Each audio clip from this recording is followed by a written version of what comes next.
PSP recording studio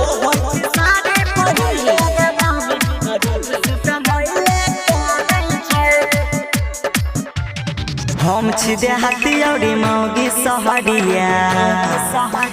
रे भाई अरे हम छी देहाती और मौगी सहरिया गोसा से फेंक दे के खाना वाला थरिया पतिया के तन को नहीं मानै छै नहीं मानै छै नहीं मानै छै दूर हो जाता कहै छी साड़ी पहिन ले गे मौगी त जींस पहनले जानै छै कहै छी साड़ी पहिन ले गे मौगी त जींस पहनले जानै छै कहै छी साड़ी पीएसपी रिकॉर्डिंग स्टूडियो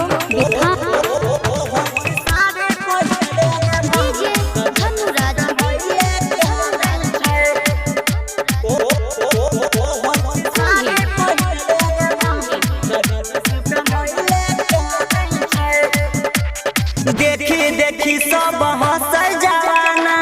कहै छै घर केहन लैलक जनाना घरवा के कुछो नहीं काम करे छै चूल्हा चौका और बनवा नहीं खाना सब हमरे कपार में लिखल हो भाई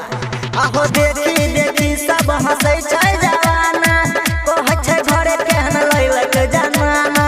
घरवा के कुछो नहीं काम करे छै चूल्हा चौका और बनवा नहीं खाना कमर के ऊपर से रखै छै कपारा रोज रोज हो जाय छै घर में लफारा गहुआ समाज सब जानै छै जानै छै जानै छै कहै छी साड़ी पहिन ले गे मौगी त जींस पहनले जानै छै कहै छी साड़ी पहिन ले गे मौगी त जींस पहनले जानै छै कहै छी साड़ी पहिन ले गे मौगी त जींस पहनले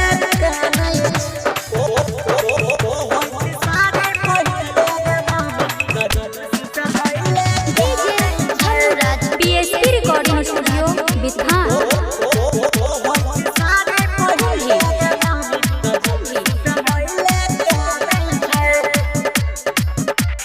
विकास बिहारी मौगी 26 रे देखी के चले चलन बढ़ै छै खीस रे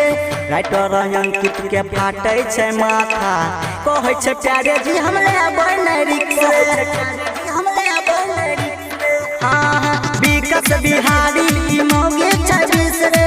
देखी के चले चलन बढ़ै छै खीस रे राइटर अंकित के फाटै छै माथा कहै छै प्यारे जी हमले आबै नहीं रिक्स रे रास्ता चलै छै उड़ाबै त धूला ऊपर से रखै छै केस के खुला लाजो के पर्दा नहीं बान्है छै नहीं बान्है छै नहीं बान्है छै कहै छी साड़ी पहिन ले गे मौगी त जींस पहनले जानै छै कहै छी साड़ी पहिन ले गे मौगी त जींस पहनले जानै छै कहै छी साड़ी पहिन ले गे मौगी त जींस